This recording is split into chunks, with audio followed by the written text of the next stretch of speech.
talk especially from a content creator perspective. I think we have to become as original as possible. Perhaps share even your own stories and all of that because they are using even AI to basically for everything to write an article, to write a tweet. People are actually using constantly to create I can tweets. tell. I mean, I can identify what is actually AI generated and what is not nowadays. But Absolutely. in the way And that technology is evolving, we might come to the point where you cannot really distinguish anymore what is actually AI generated and what is not AI generated. Now, yeah, I think that gives us a great link here because we can actually connect the AI top tech companies, something related to, yeah. So I would like to touch on, before we get to this live, you sent me, Versan, an article. yeah. The article on Bitcoin and Epstein. So I would like to hear your opinion because you sent me an article about some connections, and I'm very scared to touch on this subject. I don't want really to get our channels down or get censored or whatever. But I'm talking here about connections in my mind. How do you see that? Do you really believe Bitcoin is a currency, or do you believe there is something more for Bitcoin? No, I don't think Bitcoin. Okay, I think Bitcoin was designed.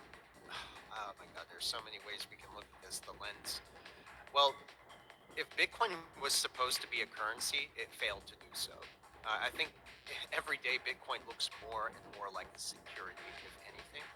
But I want to talk about that link I sent you because this is so important. And I've said this many times that I promised the world, okay, this is not one of those trust me, bro kind of things. I see that stupid thing trending all the time, but this is going to come out eventually. The truth about the whole trafficking operation is going to come out. So I don't care how long it takes, but it's going to come out.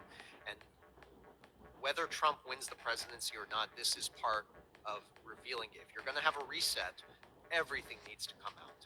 And everything has to be built upon transparency and a new foundation, right? Truth, if that's where we're going. So I want to dive a little bit deeper into basically the web of connections between Bitcoin, Jeffrey Epstein, and just in general, the broader financial and historical narrative, okay?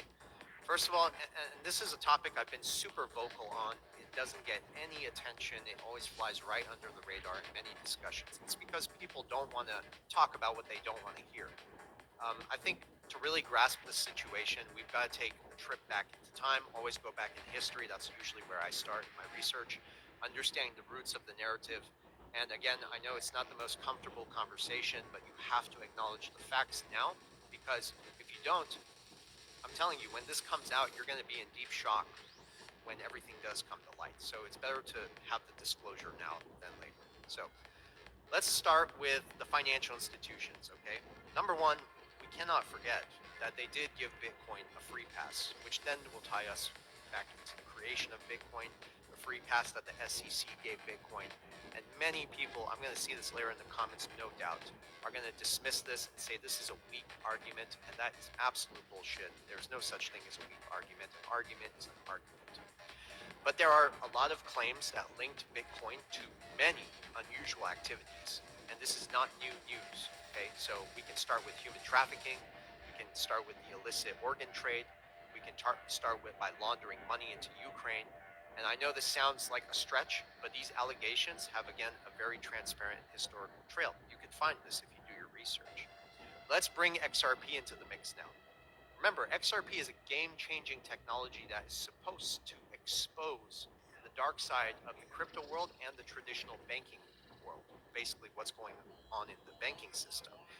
It's not transparent, it's very corrupt, and there's a lot of evil going on in there, okay? And they're trying to impoverish an entire class of people. Now, they've been doing this along with other agencies out there, which adds another layer to this discussion. There are major banking players like JP Morgan, Bank of America, HSBC, which have faced already in public trafficking charges. How many times? I don't even know. So the notion that these institutions have a vested interest in curbing the rise of technologies like XRP, which eliminate and expose what they've been doing, right, It brings us to the alleged ties to Senator Warren, the Senate Banking Committee, and the SEC to sue Ripple and the company behind it, XRP. I'm sorry, the other way around. But they wanted to put a stop to its progress for a reason. We can also look at other data like billionaire Dan Pina. Many people don't know who this is, but he made a statement saying when the truth came out about Bitcoin, it would go to zero overnight. So I'm saying these things, they provoke thought, right? What truth is he referring to? And I'm not finished.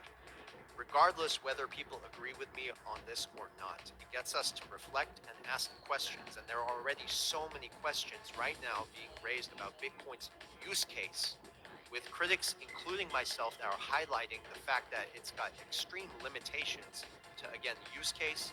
It's got more centralization than people want to believe it is, because a very small group of centralized institutions and a few people own all the Bitcoin, right? We can also talk about SHA-256, which is the cryptographic hash function for the core of Bitcoin's technology. This actually traces back to government agencies like the National Security Agency and the CIA. So these agencies have also faced accusations of involvement in human trafficking and even covering up sex trafficking. So again, connecting the dots, creating a connection that raises series of questions. So in essence, I think this is a very complex situation. Again, more of the truth will come out. And I understand many people, again, don't want to dive into it. But I'm just saying, those who are curious out there like me, and they want to know the truth and they want to understand things, I mean, all this information is public, it's out there. And I'm telling you, all this stuff is going to continue to unfold. Sorry for going on a long tantrum there, but I'm telling you, there are so many things that mix into the whole Bitcoin narrative. So when you see things the way I see them, um, it'll drive you crazy. I hope people got all that, by the way.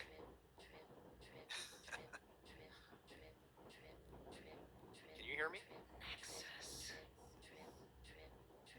Yeah, that has actually been explained even by David Schwartz in some article he wrote in 2019. But you don't have to be a genius to figure it out that a 51% attack on Bitcoin's networking could actually lead to an increase in supply.